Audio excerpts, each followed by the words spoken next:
Hello everyone. My hope is that in this example you will be able to see the power of De Morgan's theorem. You know, DT is one of the most useful equation and theorem in all of the Boolean algebra, and it can make huge nasty looking equation much more simpler. Here we will prove left hand side equal to right hand side. Here you can see the complicated equation is converted it in the simple form. So you can see on the left hand side there is really big monstrosity of an equation with lots of these inverted over bars. You can see here on the right side we have got three different levels of inverter over bars, and apparently it's claimed that this can be reduced down to a much simpler equation. So let's start proving. सबसे पहले start करते हैं first वाली equation को prove करना. So now let's start. First of all, I'm taking in this equation left hand side because left hand side contain a lots of bars and the variables. Then I will prove left hand side is equal to right hand side. Okay. So I'm taking here left hand side. We take left hand side. Left hand side is very complicated with different parts level a dot B complement, ये आपका आ गया complement और ये आपका whole complement आ गया. जैसा कि आपको पता है कि डी मॉर्गन्स के आपके पास दो थ्योरम होते हैं. फर्स्ट थ्योरम क्या है, x प्लस वाई का होल कॉम्प्लीमेंट इक्वल है x complement dot Y complement. ये आपका फर्स्ट थ्योरम है डी मॉर्गन का. ठीक है. सेकेंड थ्योरम क्या है आपका, it's very simple, x dot Y का whole complement equal to X complement plus Y complement. That's mean first theorem में प्लस कन्वर्ट हो रहा है आपका डॉट में और सेकंड थ्योरम में आपका डॉट कन्वर्ट हो रहा है प्लस में. तो इस इक्वेशन में जो हमने इक्वेशन ली है लेफ्ट हैंड साइड की एक्सप्रेशन ली है, हमने इसको प्रूफ करना है किसके, राइट हैंड साइड के इक्वल. हमने अभी क्या लिया, हम लेफ्ट हैंड साइड को उठाया है और हमने राइट हैंड साइड की इक्वल इसको लेकर आना है. तो मैंने करा क्या, इसको सेपरेट कर लिया. मैंने एज्यूम ही कर लिया this is my X and this is my Y and this is my plus. तो यहाँ पे आप कौन सी स्ट्रेटेजी लगाएंगे, कौन सा थ्योरम लगाएंगे, दिस वन, क्योंकि आपको पता है X plus this is plus X plus Y का होल कॉम्प्लीमेंट इक्वल है X complement dot Y complement. तो ये आपकी एक्सप्रेशन कुछ ऐसे बन गई, A plus B dot C. एक बार तो उसमें पहले का था, एक आपका फॉर्मूले का लग गया बार, एक थ्योरम का लग गया बार, प्लस कन्वर्ट हुआ डॉट में. उसके बाद a डॉट बी कॉम्प्लीमेंट पे होल कॉम्प्लीमेंट तो था ही, लेकिन एक लग गया हमारा थ्योरम का कॉम्प्लीमेंट, क्योंकि y पे क्या लगाना है आपने, complement. According to Boolean algebra rules, you know, a पे अगर डबल बार आ जाए तो वो बार कैंसिल होकर आपके पास क्या बन जाता है, a. एज इट इज़ इस पूरी एक्सप्रेशन को मैंने एज्यूम ये कर लिया कि ये मेरी a के बराबर है और ये भी मेरी किसके बराबर है, a के.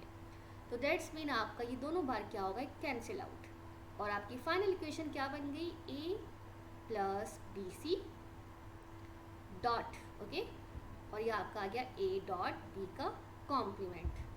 आई होप यहाँ तक क्लियर होगा.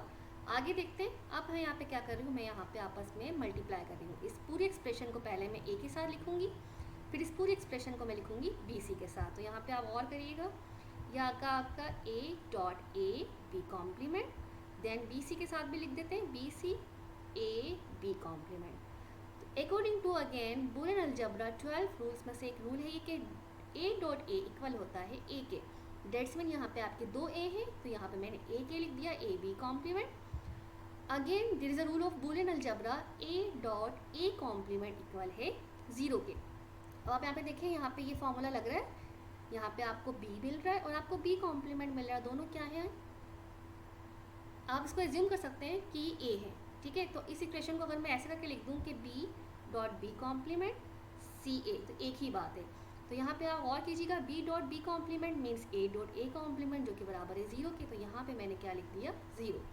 तो फाइनल जब ऐड किया दोनों को तो हमारे पास फाइनल आंसर क्या आया, ए बी का कॉम्प्लीमेंट. तो आप गौर कर सकते हैं, ए बी का कॉम्प्लीमेंट आपका क्या था, राइट हैंड साइड पे भी ए बी का कॉम्प्लीमेंट था. और आपने जब इस एक्सप्रेशन को आपने सॉल्व किया तो आपको क्या एट द एंड क्या आंसर अचीव हुआ, ए बी कॉम्प्लीमेंट. तो ये आपका हो गया प्रूफ. क्या प्रूफ हो गया, लेफ्ट हैंड साइड जो है वो इक्वल है किसके, राइट हैंड साइड के. इसी तरीके से सेकंड एग्जाम्पल को भी सॉल्व करते हैं, बड़ी इंटरेस्टिंग सी है सेकंड एग्जाम्पल भी। सेकंड एग्जाम्पल में हमारे पास बड़ी सिंपल सी एक एक्सप्रेशन दी हुई है, you can see here without inverters, this is good. Without inverter है तो किस तरीके से सॉल्व करना है, डेट्स मीन इसमें डिमॉर्गन्स थ्योरम तो नहीं लगाना। डिमॉर्गन्स थ्योरम में तो हमारे पास क्या होता है, बार होती है, तो डेट्स मीन ये आपकी सिंपल सी इक्वेशन है और ये विदाउट डिमॉर्गन्स थ्योरम सॉल्व हो जाएगी। देखते हैं कि किस तरीके से इसको प्रूव कर सकते हैं हम विदाउट डिमॉर्गन। करेंगे क्या, इस पूरी इक्वेशन को आपस में मल्टीप्लाई कर लेते हैं। तो a प्लस बी और a प्लस सी, पहले मैंने क्या ले लिया, मैंने यहाँ पे लेफ्ट हैंड साइड ले ली, we take left hand side, क्योंकि लेफ्ट हैंड साइड में ज़्यादा डेटा है, वी कैन प्रूव ईजिली। अब मैंने क्या किया, इस a को मैंने इससे मल्टीप्लाई करना है और फिर इस a को मैंने ac से मल्टीप्लाई करना है। बिल्कुल इसी तरीके से b को a से, देन b को आपने मल्टीप्लाई करना है किससे, c से। ओके, तो ये आपका आ गया a dot a plus b dot a, okay, plus a dot c plus b dot c। तो मैंने a को a से किया, फिर b को मैंने a से किया, फिर a को मैंने a c से किया, फिर b को मैंने c से किया। तो according to the Boolean algebra rule a dot a आपको पता है इक्वल होता है a के, तो यहाँ पे आपका रूल लग रहा है, आपने यहाँ पे a कह दिया, बाकी b डॉट a ac और bc अब मैंने एज इट इज़ कॉपी कर दिए। अब इन दोनों में मुझे कुछ कॉमन नज़र आ रहा है, बिल्कुल नज़र आ रहा है। मैंने यहाँ से a कॉमन लिया, जब मैंने यहाँ से a कॉमन ले लिया तो यहाँ पे a नहीं बचा, यहाँ बचा 1, और यहाँ पे जो रिमेनिंग आपके पास एलिमेंट बचा, वेरिएबल, वो क्या बचा, b। बाकी डेटा आपने क्या कर दिया, कॉपी कर दिया। यहाँ पे आप और कर सकते हैं, आपको पता है again according to the rule 1 plus a equal होता है a के, तो ये आपका आ गया 1 plus b, that's mean 1 plus a आप एज्यूम कर सकते हैं। तो ये आपका आ गया a dot 1 plus ac plus bc। तो again this is a rule, a dot 1 equal होता है a के। तो इस इक्वेशन को मैं यहाँ पे कंटिन्यू कर रही हूँ, इस इक्वेशन को मैं यहाँ पे ऊपर ले जाके कंटिन्यू कर रही हूँ यहाँ पर, ठीक है। तो ये आपका आ गया a dot 1 that's mean a plus ac plus bc। Again मैंने कॉमन ले लिया इसमें से a, that's mean 1 plus c plus bc। 1 plus c मतलब 1 प्लस a, जो कि इक्वल है किसके, a के। तो यहाँ पे आपका आ गया a dot 1 plus bc, and in the last जो आपकी लास्ट एक्सप्रेशन बनी वो क्या बनी, वो ये बनी a dot 1 that's mean a dot 1 according to the rule of Boolean algebra equal है a के। तो यहाँ पे लिख दिया a प्लस ये आपका आ गया b और c। तो यहाँ पे आप देखें आपका प्रूफ हो गया, आपकी लेफ्ट हैंड साइड आपकी राइट हैंड साइड इक्वल है, तो मैंने यहाँ पे कॉमेंट दे देती हूँ, लेफ्ट हैंड साइड इक्वल है राइट हैंड साइड के। नेक्स्ट देखते हैं हमारे पास नेक्स्ट इक्वेशन क्या दी हुई। नेक्स्ट इक्वेशन में हमारे पास अब अप्लाई होगा क्या, डिमॉर्गन्स थ्योरम।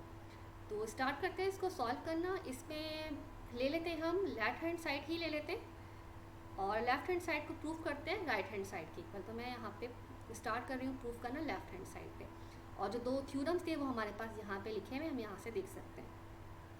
तो ये आ गई आपकी left hand side plus e dot F. Okay, तो अकॉर्डिंग टू द रूल आपको पता है प्लस अगर आ जाए तो वो कन्वर्ट हो जाता है डॉट में। ज़रूरी नहीं है कि x प्लस वाई ही हो, आपका फॉर्मूला कुछ ऐसे भी बन सकता है। आपका theorem x plus Y plus Z का होल कॉम्प्लीमेंट इक्वल है x complement dot Y complement dot Z complement. तो एज्यूम कर लेते हैं ये मेरा x है, ये मेरा y है और ये मेरा क्या है, z है। तो इस ऐसे भी कर सकते हैं एज्यूम, ठीक है। फिलहाल मैंने इसको रब कर दिया है, ओके। तो ये मेरा x था, दैट्स मीन x का कॉम्प्लीमेंट, ये आ गया x का कॉम्प्लीमेंट, b पे तो ऑलरेडी कॉम्प्लीमेंट एक था, प्लस कन्वर्ट हुआ आपका डॉट में, c कॉम्प्लीमेंट d पे होल कॉम्प्लीमेंट आ गया, फिर प्लस कन्वर्ट हुआ आपका डॉट में, और ये आ गया आपका e f पे होल कॉम्प्लीमेंट। अब आप देख सकते हैं आपकी स्ट्रेटेजी लग गई, आपने इस फॉर्मूले में आपने तीनों को क्या कर दिया, ब्रेक डाउन कर दिया। ओके, जैसा कि मैंने आपसे कहा था कि होता क्या है कि एक नेस्टी लुकिंग इक्वेशन जो होती है वो आपकी सिंपलर हो जाती है। तो यहाँ पे एक नेस्टी लुकिंग इक्वेशन थी आपकी, बड़ी कॉम्प्लिकेटेड सी, अब वो क्या हो गई, बहुत सिंपलर होती जा रही है। अगेन आप फोकस कर सकते हैं, एज्यूम किया मैंने this is my X and this is my Y और this is dot, that's mean आपका कौन सा आपका थ्योरम लग रहा है, आपका ये वाला थ्योरम लग रहा है, एक्स डॉट वाई का होल कॉम्प्लीमेंट इक्वल है X complement plus Y complement के। तो ये आपका आ गया ए कॉम्प्लीमेंट, डॉट कन्वर्ट हुआ प्लस में बी कॉम्प्लीमेंट का कॉम्प्लीमेंट। अब यहाँ पे दो कॉम्प्लीमेंट क्यों आए, क्योंकि बी पे एक ऑलरेडी कॉम्प्लीमेंट था और एक आपका क्या आ गया, आपकी थ्योरम का कॉम्प्लीमेंट आ गया। इसी तरीके से डॉट, ये एक मेरा कंप्लीट हो गई। अगेन इसमें मैं अप्लाई कर रही हूँ क्या, एक्स डॉट वाई का होल कॉम्प्लीमेंट जो कि इक्वल है X complement plus Y complement के। तो ये आपका एक्स है, ये आपका वाई है, ये आपका डॉट है। दैट्स मीन सी कॉम्प्लीमेंट का कॉम्प्लीमेंट डॉट कन्वर्ट हुआ प्लस में है आपका टी कॉम्प्लीमेंट। अगेन देखते हैं, यहाँ पे ये आपका x है, ये आपका y है, दोनों के बिटवीन क्या है डॉट, तो x डॉट y का होल कॉम्प्लीमेंट इक्वल है x complement plus y complement. ये आ गया e complement plus f complement. Okay okay, तो अब देखते हैं अगेन मुझे यहाँ पे और सिंपलर करना है, क्योंकि मुझे पता है कि ए पे अगर डबल बार आ जाए तो according to the Boolean algebra rule, जो 12 रूल्स हैं बुलियन अलजेब्रा में, उनमें एक रूल ये है कि ए पे डबल बार आ जाए तो वो कैंसिल आउट हो जाती है और इक्वल हो जाता है ए के। तो यहाँ पे मैंने कैंसिल आउट कर दिया है बी पे डबल बार, सी पे डबल बार। तो देखते हैं फाइनल आंसर हमारा जो बना है वो हमारी राइट हैंड साइड के इक्वल है या नहीं है। तो जब बी पे डबल बार कैंसिल हुई तो यहाँ पे आ गया B C plus D complement आ गया and then E complement plus F complement. तो देखिए मैंने यहाँ पे अपना काम को स्टॉप कर रही हूँ, क्योंकि मेरा आंसर जो है वो इक्वल आ गया है किसके, राइट हैंड साइड के। ठीक है, तो ये मेरा आंसर जो है बड़ी सिंपल तरीके से मैंने प्रूव कर दिया है इसको किसके इक्वल, राइट हैंड साइड के इक्वल। ठीक है, तो यहाँ पे कमेंट दे देते हैं लेफ्ट हैंड साइड आपकी इक्वल है किसके, राइट हैंड साइड के। आई होप ये तीनों इक्वेशन को सॉल्व करना आ गया होगा आपको। स्टार्टिंग की यारी इक्वेशन जो थी फर्स्ट वाली, इस पे हमने डिमॉर्गेस भी अप्लाई किया, बुलियन अलजेब्रा के रूल्स भी अप्लाई करे, जबकि थर्ड वाली में हमने डिमॉर्गेस भी अप्लाई किया, बुलियन अलजेब्रा के रूल्स भी अप्लाई करे, जबकि सेकंड वाली इक्वेशन जो हमने सॉल्व करी वो विदाउट डिमॉर्गेस थी। क्यों? क्योंकि इसके ऊपर बार नहीं था इक्वेशन में, किसी के ऊपर भी क्या नहीं था, बार नहीं था। बार अगर होगा तो आप डिमॉर्गन्स के बारे में सोचेंगे, अगर बार नहीं है तो आप बिल्कुल सिंपल तरीके से with the help of 12 rules of Boolean algebra आप सॉल्व कर सकते हैं। Thank you.